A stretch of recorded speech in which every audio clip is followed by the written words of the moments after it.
Mister Asaduddin Owaisi साहब और stage पर मौजूद तमाम मजलिस इत्तेहादुल मुस्लिमीन के जिम्मेदारान, यहाँ देखकर मैं एक बात कहना चाहता हूँ, ऐसे डसेगा कौन, सब जानता हूँ मैं। कैसे डसेगा कौन, सब जानता हूँ मैं, कहाँ किसी का खौफ मानता हूँ मैं। जंगल के हो या हो आस्तीन के, सांपों की सारी नस्लों को पहचानता हूं मैं। अल्हम्दुलिल्लाह मेरे भाइयों, 2014 में आपके बीच में आया था, आप लोगों ने अपने इत्तेहाद का मुजाहरा किया था और अल्हम्दुलिल्लाह यहां से 2014 में आपने मुझे आपके इस हल्के से एमएलए बनाया। 2019 आया तो दोबारा आपके बीच में आया, आपसे फिर इत्तेहाद की दरखास्त की। नतीजा ये हुआ कि पूरे महाराष्ट्र ही नहीं बल्कि 7 मुख्तलिफ जो राज्य है वहां से सिर्फ एक ही मुस्लिम एमपी चुनकर आया, वो आपका बेटा, आपका भाई, आपका दोस्त इम्तियाज जलील चुनकर आया। 2014 में बोलते थे, आएगा ही नहीं। 2019 के अंदर वही चंडाल चौकड़ी जो अब आपकी महफिलों में आते हैं और कहते हैं कि कैसे जीतेगा, ये वही लोग हैं जो 14 में भी थे, 19 में भी है, 24 में भी है और इंशाअल्लाह 29 में भी आप लोग वही हिसाब किताब करते रह जाएंगे। इम्तियाज जलील वहां जरूर जाएगा इंशाअल्लाह। आपको आज भी हिसाब किताब दिखाया जा रहा होगा कि पहले ये थी तो जीत गए थे, अब फिर चौराहों पर, चबूतरों पर, होटलों पर या किसी के बंगले के ऊपर शीर खुरमे के बहाने आपको बुलाया जाएगा और आपको हिसाब किताब दिखाया जाएगा कि कैसे जीतेगा। मैं उनको एक बात कहता हूं, तुम्हें जमीन के ऊपर मेरा हिसाब किताब कर दो, लेकिन मेरा हिसाब तो मेरा रब वहां पर बैठ कर करता है अल्हम्दुलिल्लाह। वरना क्या वजह है, ये आज जो भी साजिशें चल रही है, ये वही लोग हैं जो कहते थे कि आएगा ही नहीं। उनके बोलने का अंदाज आता क्या, कैसे आता, हिसाब किताब गिनती सब बताते रहते थे, लेकिन अल्हम्दुलिल्लाह आए। और आज जब ये इलेक्शन हो रहे तो आप एक साजिश तो अच्छी तरह से समझ चुके होंगे कि मुसलमानों का एक गठ है और एक गुट है जो कहता है कि नरेंद्र मोदी को हमें हराना है तो यहां पर शिवसेना को जिताना है। वाह, इम्तियाज जलील को हराना है यहां पर, मोदी को वहां पर गिराना है। तो 48 सीटें हैं महाराष्ट्र के अंदर। मैं आपको यकीन के साथ कहता हूं, अगर उन 48 में से 47 भी अगर ये जीत गए, जब वक्त आएगा नरेंद्र मोदी की आंखों में डालने का तो भीगी बिल्ली बनकर ये बैठे रहेंगे और वहां पर असदुद्दीन ओवैसी, अख्तरुल ईमान साहब और इम्तियाज जलील नरेंद्र मोदी की आंखों में आके डालकर ललकारेगा।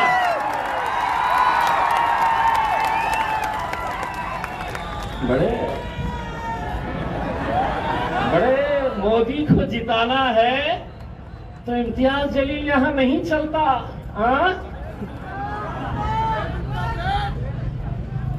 ये आपकी यही गुलामगिरी, यही चाटुगिरी, यही तलवे चाटने की वजह से आज इस मुल्क से आपकी क़यादत खत्म हो चुकी है। यही तलवे चाटने से कभी सोचा था किसी ने कि औरंगाबाद जैसे शहर से जहां शिवसेना कहती थी कि यह हमारा गढ़ है, किसी ने तस्वर नहीं किया था, लेकिन यह आप लोगों का इत्तेहाद था जिसने यहां से शिवसेना को उखाड़ कर फेंका और मजलिस को यहां पर आपने अपना झंडा लहराया। अब तो कैसे कैसे आ गए हैं।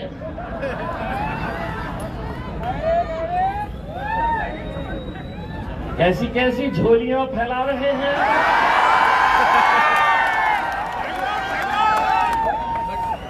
यहां पर भी भेजे गए थे, महफिल मेरी सस्ती है। एक सुन लो रे, तुमको क्या बोलते पता है? बेगानी शादी में जब मेरी महफिल सस्ती है आ जाते, बोले चलो दूल्हे बन जाएंगे कल। हर वक्त आप देख लीजिएगा, जब महफिल सजी कि ले लेते हैं 200-300 रुपये, चलिए आ जाइएगा। तुम चोली यहीं तक फैलाते रहो। कव्वाली सुने हो?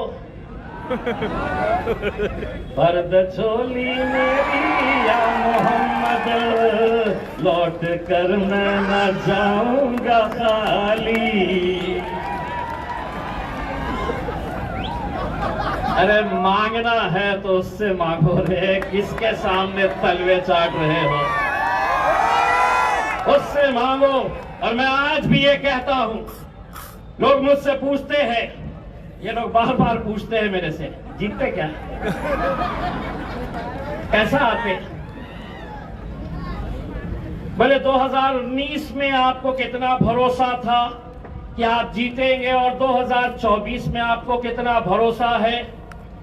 तो मैं उनको ये कहता, 2019 के अंदर मुझे 100% यकीन था मैं जीतूंगा, लेकिन अब वो इंतजार करते मैं कुछ तो भी बोलूंगा करके। 2024 में 200% यकीन है कि 4 जून को हम हिंदुस्तान का सबसे बड़ा जश्न यहां पर मनाएंगे इंशाअल्लाह। और जश्न तो बेटा तेरे घर के सामने भी आके मनाऊंगा इंशाअल्लाह। यही प्यादे हैं, किसके वजह से चल रहे हैं? गाड़ी में पेट्रोल कौन डाल रहा है? सब जानते हैं बेटो, हम सब हिसाब निकाला जाएगा। हर इलेक्शन में ऐसे आते, कोई ना कोई तो आता है गिराते हुए मेरे को। उन्हें क्या मालूम, ये शहर में अब अल्हम्दुलिल्लाह ऐसी फिजा तैयार हो गई। एक रात पहले तक कुछ अलग सोचता है, सुबह जैसे ही फजर पढ़ के बाहर निकल, नक्को रे बाबा पतंग कोई मारो, अपनी पतंग है, अपनी पतंग को उड़ाओ।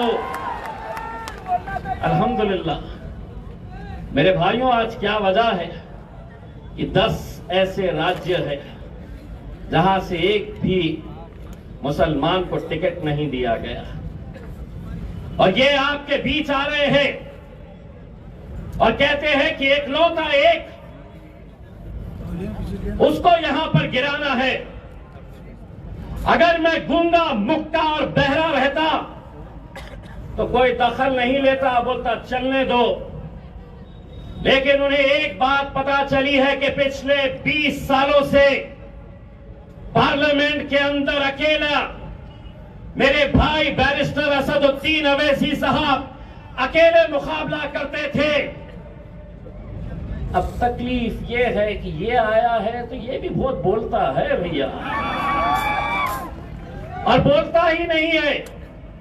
असद भाई जब बोलते हैं और वहां से भाजपा का, यहां से कांग्रेस का, वहां से राष्ट्रवादी का, यहां से शिवसेना का, जब असद साहब को टोकते हैं तो इम्तियाज जलील पीछे जाकर बैठता है और उनको क्या कहता है? अरे चल बैठ रे बैठ।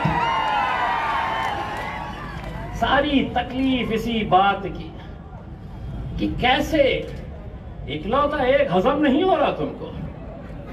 क्या वजह है? क्या वजह है तुम्हारी?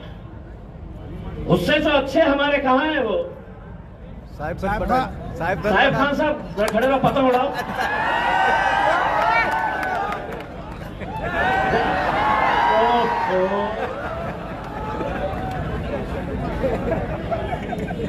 पहले के इनके इंटरव्यू देख रहा था, मैं खुद डर जा रहा था। जो खड़े रह रहा था बोल रहा मेरे से मुकाबला है ही नहीं। मैं बोला यार मैं खड़े का ही को रह रहा हूँ, मेरे से मुकाबला किसी के साथ नहीं है करके। मेरे भाई, मैं आप लोगों से सिर्फ इतना इल्तिजा करने के लिए आया हूँ। असद साहब कल भी रहेंगे इंशाल्लाह। कल 2 जलसे है, एक तो वालुज में शाम में 5 से 7 और दूसरा जलसा रेलवे स्टेशन पे मोइनुल स्कूल के पास उस ग्राउंड के ऊपर है। तो आप सभी से इल्तिजा है कि उस ग्राउंड के ऊपर आप दोनों जलसों में शरीक रहिएगा। आज चूंकि इतने ज्यादा हमारे पास मेहमान थे, बहुत सारे मुखरिब थे, और मुझे मौका देना है मेरे कायद बैरिस्टर असदुद्दीन अवैसी साहब को, तो आज जहां पर छोड़कर जा रहा हूं इंशाअल्लाह कल वहां से कंटिन्यू करूंगा। आज सिर्फ आधा ही हिसाब निकाला हूं, कल पूरी बजा के जाऊंगा तुम्हारी इंशाअल्लाह। बहुत बहुत शुक्रिया।